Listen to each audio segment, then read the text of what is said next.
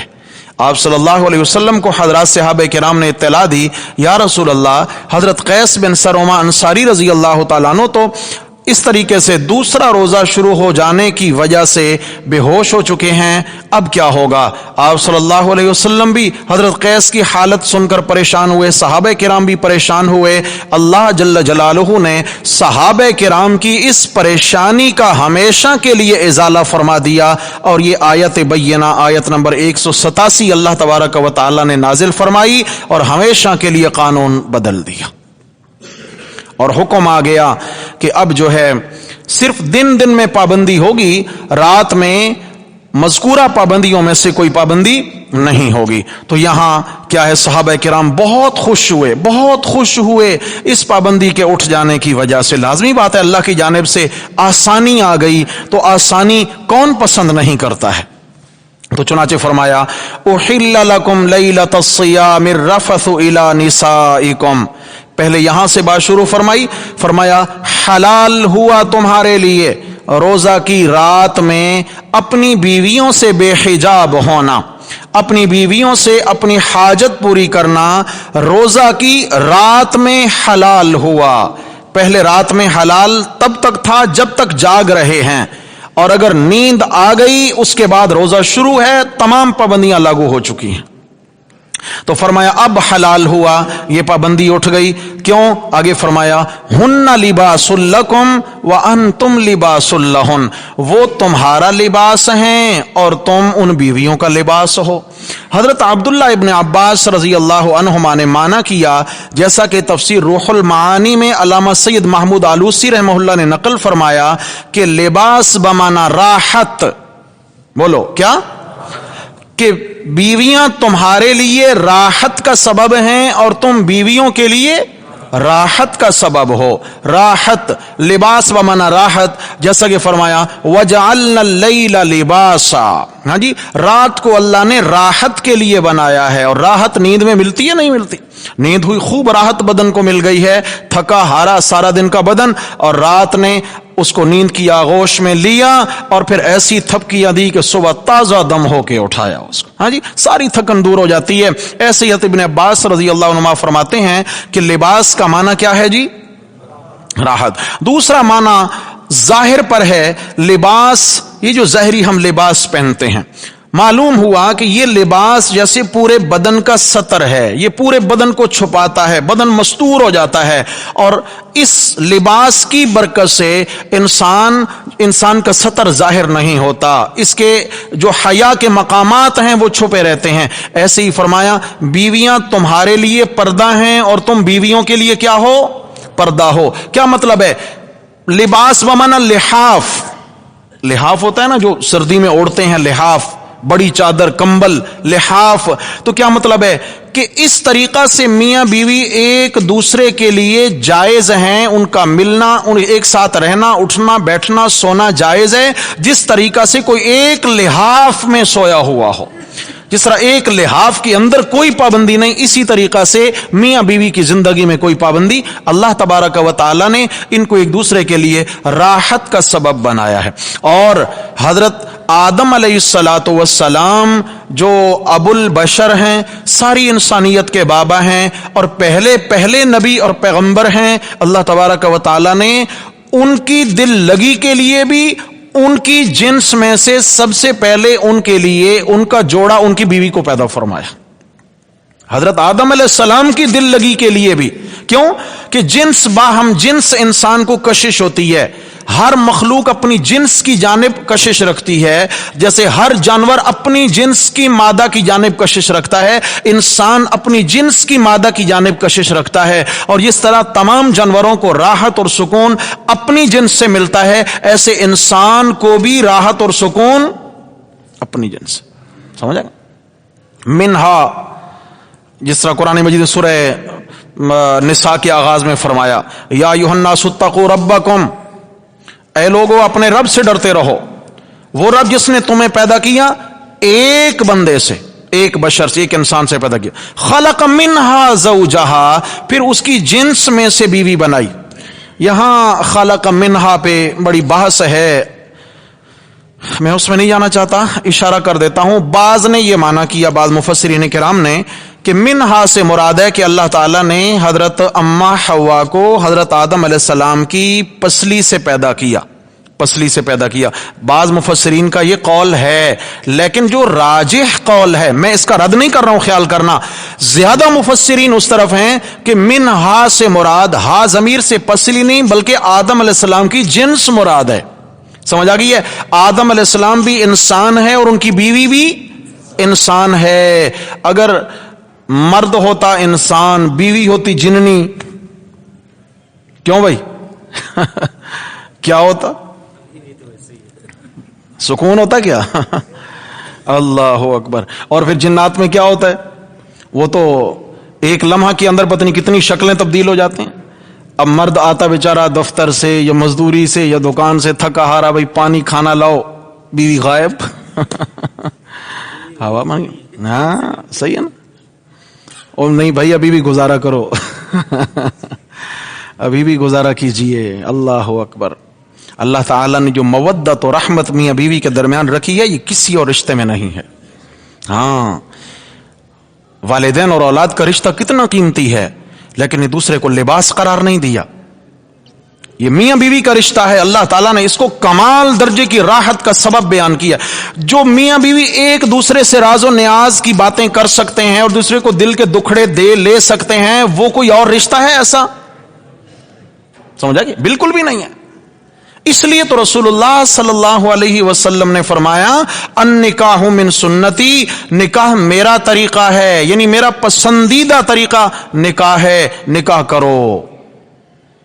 من رغب عن سنتی فلیس منی، جس نے میری یہ سنت سے منہ موڑا اس کا میرے سے تعلق نہیں ہے. سمجھ آ گیا؟ معلوم ہوا کہ انسان اگر زندگی میں راحت چاہتا ہے تو پھر بر وقت شادی کرے. کب؟ یہ بے وقت کی شادیاں جو ہوتی ہیں نا، بے وقت کی شادیاں، وہ بھی بس گزارے ہی ہوتے ہیں. پھر بر وقت شادیاں، جوانی کی اول عمر میں بر وقت شادیاں اور نکاح رائج ہونے چاہیے. ایسا نہیں کہ بیچاری خاتون ہے 40 سال کی عمر کو پہنچ چکی ہے اور پھر اس کا رشتہ آئے، وہ تو اپنی عمر گزار بیٹھی ہے، جوانی کے دن تو گزر گئے. مرد ہے اگر اس طریقے سے زندگی گزار کے نکاح کرے، اس نے تو بس گزارا ہی کرنا، جینا ہی ہے زندگی کے، اس نے دن ہی پورے کرنے ہیں بس. اللہ اکبر، اللہ اکبر. چنانچہ یہاں فرمایا کہ ہن لباس لکم وانتم لباس لہن. اللہ تعالیٰ نے میاں بیوی کو ایک دوسرے کا لباس بنایا ہے. یہاں اشارہ ہے لباس سے، جیسے لباس بندے کے عیب پوشیدہ رکھتا ہے، ایسے میاں بیوی کو چاہیے کہ وہ ایک دوسرے کے عیبوں پر پردے ڈالیں، ایک دوسرے کے عیبوں کو بے آبرو نہ کریں، بے آبرو نہ کریں. اگر ایک دوسرے کو بے آبرو کر دیا تو وہ لازمی بات ہے کہ دلوں میں محبت قائم نہیں رہ سکے گی اور یہ رشتے قائم نہیں رہ سکیں گے. قرآن مجید نے بڑے خوبصورت پیرائے میں رشتے کو بیان کیا. فرمایا اگر میاں بیوی کا رشتہ چل رہا ہے اور چلتے چلتے اچانک بیچ میں کوئی ایسی صورتحال پیدا ہو گئی کہ یہ اب نہیں چل پاتے، طلاق کی نوبت آ گئی، علیحدگی کی نوبت آ گئی، تو اب عمومی طور پہ معاشرے میں کیا ہوتا ہے، عورت مرد پہ کیچڑ اچھالتی ہے اور مرد عورت پہ کیچڑ اچھالتا ہے. یہ اپنے آپ کو بے گناہ ثابت کرتا ہے، وہ اپنے نمبر بڑھاتی ہے. اب کیا ہوتا ہے کہ ایک نہ ختم ہونے والی جنگ شروع ہو جاتی ہے. قرآن مجید نے دونوں کو تنبیہ کی ہے. فرمایا لا تنسوا الفضل بینکم، فرمایا اگر آج اختلاف پیدا ہو گیا تو کیا ہو گیا، کبھی اچھے دن بھی تھے، اپنے اچھے گزرے دنوں کو بھی یاد رکھا کرو. ہاں جی، اچھے گزرے دنوں کو بھی یاد رکھا کرو. ایک دوسرے کی صرف برائیاں نہیں، ایک دوسرے کے احسانات کو بھی یاد رکھا کرو. اگر بیوی نے شوہر کی خدمت کی ہے تو شوہر نے بھی خدمت میں کمی نہیں کی ہوگی، وہ بیچارہ بھی کتنی محنت کر کر کے کما کے لاتا ہوگا، اس نے بھی چھت مہیا کی ہوگی، اس نے بھی ہر لحاظ سے اس کی ضروریات کو پورا کیا ہوگا. اور پھر مرد کو چاہیے کہ وہ دیکھے میری بیوی نے میرے لیے چولہے پہ جل کے میری بھی کتنی خدمت کی ہوگی، کپڑا دھونا، کھانا بنانا، بچوں کو سنبھالنا، گھر کی جھاڑ پھونک، کیا کچھ نہیں ہوتا کہ اگر یہی ساری چیزیں اس کو اجرت پہ کرانا پڑے، کتنی مشکل میں پڑ جائے، کتنی مشکل میں پڑ جائے. سمجھ آ گئی ہے؟ تو اس لیے فرمایا ہن لباس لکم وانتم لباس لہن، اللہ نے ان کو ایک دوسرے کا کیا بنایا ہے بھائی؟ لباس بنایا ہے، ایک دوسرے کے عیبوں پہ پردے ڈالے رکھیں، اس سے اللہ بھی راضی ہوتے ہیں۔ علیم اللہ انکم کنتم تختانون انفسکم، اللہ تعالیٰ نے یہاں تنبیہ فرمائی ہے، فرمایا میں اللہ کو خوب معلوم ہے، میں جانتا ہوں جو تم اپنی جانوں کے ساتھ خیانت کیا کرتے تھے۔ اشارہ کر دیا، خاص واقعہ کی طرف اشارہ نہیں کیا۔ اکثر مفسرین کا خیال یہ ہے کہ یہاں کنتم تختانون انفسکم، اس کا مطلب یہ ہے کہ اللہ کے علم میں تھی کہ تم آئندہ اس پابندی پر برقرار نہیں رہ سکو گے اور کہیں تم خیانت کر بیٹھو گے۔ خیانت کا مطلب کیا ہوتا ہے؟ عہد کو پورا نہ کر سکنا۔ اللہ نے جو تم سے عہد لیا کہ تم رات میں بیویوں کے قریب نہیں جاؤ گے، اگر نیند سے تم بیدار ہوئے رمضان کی راتوں میں تو تم اس پابندی کو برقرار نہیں رکھ پاؤ گے۔ تمہاری اللہ تعالیٰ نے یہ جنسی ایک شرعی ضرورت رکھی ہے، تو فرمایا اللہ کے علم میں تھا، اس لیے اللہ نے آسانی کر دی اور وہ پابندی ہمیشہ کے لیے ختم کر دی ہے، راتوں میں اس عمل کو جائز قرار دے دیا۔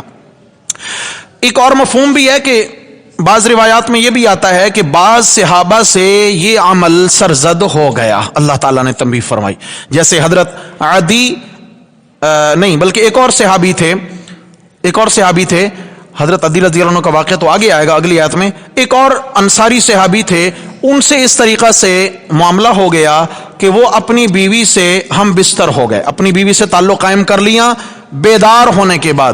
ایک روایت میں حضرت عمر فاروق رضی اللہ تعالیٰ عنہ کا تذکرہ بھی ہے، کئی روایتیں ہیں، مختلف اقوال ہیں علماء کے، پھر روایات کی سندوں پر بھی بحث ہے، لیکن ہم ان باتوں میں نہیں پڑتے۔ فرمایا کہ اگر کسی سے ہو چکا، ایک بات یاد رکھنا، صحابہ کا معاملہ خیال کرنا، فرمایا اگر کسی سے اس معاملے میں کوئی کمزوری واقع ہو چکی تو آگے فرمایا فتاب علیکم، گھبراؤ نہیں، معاف کر چکا ہوں۔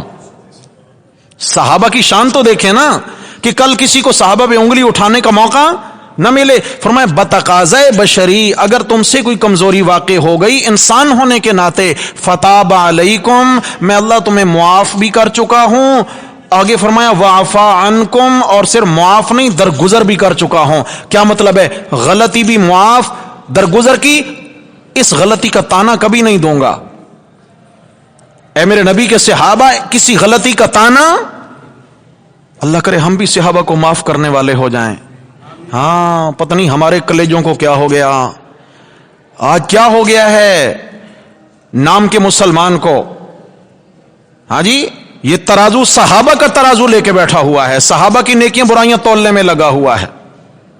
سمجھ آ گئی؟ یہ کوئی انجینئر ہے یا کوئی غامدی ہے یا کوئی جو بھی شامت ہے، انہوں نے اپنے اعمال کا آخر بھگتان بھگتنا ہے اللہ کے ہاں۔ میرے بھائیو، آسمان چاند کی طرف تھوکنے سے چاند میلا نہیں ہوتا، تھوک پلٹ کے اپنے چہرے پہ ہی آتی ہے۔ سمجھ آ گئی ہے؟ اس لیے صحابہ تو چاند ستارے ہیں، صحابہ کے کردار پہ کوئی اثر نہیں ہوتا ہے۔ صحابہ تو وہ عظیم ہستیاں ہیں کہ میرے رب نے ان کے ساتھ تو بات مکا دی، پتہ نہیں پنجابی سمجھ آئی کہ نہیں، مکا دی، رضی اللہ عنہم ورضوا عنہ۔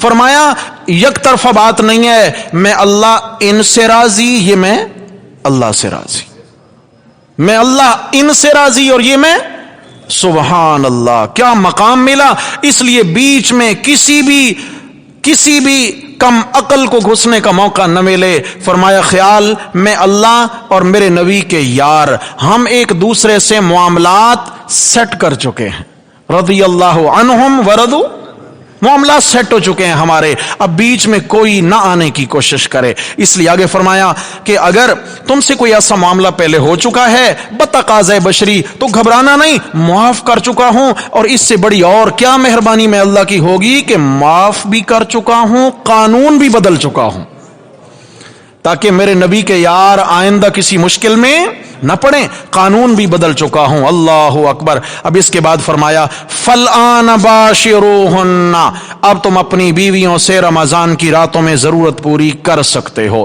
سو کے اٹھو یا سونے سے پہلے